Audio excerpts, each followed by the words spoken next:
there's this kind of strong through line of ambition versus your own personal life, your own important relationships. So we've got this father-daughter relationship going on, and how far should he push his career and his ego before it starts to really disrupt and ruin his relationship with his daughter? So that's a strong theme for us. I mean, there's so many references in Playhouse as a film.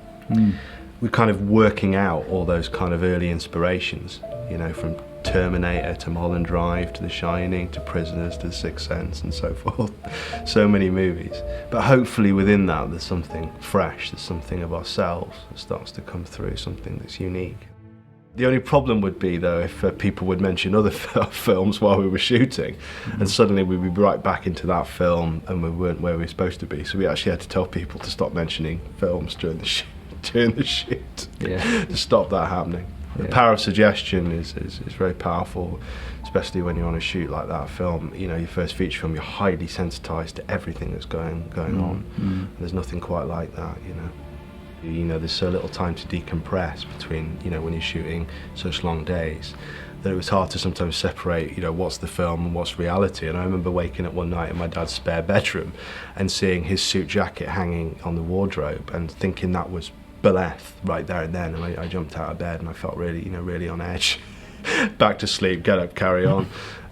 So it does get under your skin at times when you're doing horror movie stuff and you're living in quite a dark place, but especially sort of sleeping and working in the same space. It's an interesting one, that's for sure. You're growing up with a lifetime of references of sort of family history, where you've lived, things you've been through, and films you've watched that we had a sort of similar language and a way of communicating that was non-verbal, really, like he says, just a look, and you kind of know that something that actor just did will remind us of something that's happened in our past. And there's a strange chemistry, which I think is why a lot of siblings go into film directing. And we had incredible levels of commitment from our cast and crew. Without that, the whole thing would have fallen apart. And there was a few times when we really did think it was going to fall apart, actually. We had some crazy things happening. We had one of our cast and crew members in hospital. We had somebody else setting on fire at one point. Very strange things happened during the shoot, but it was all part of the fun and the thrill ride.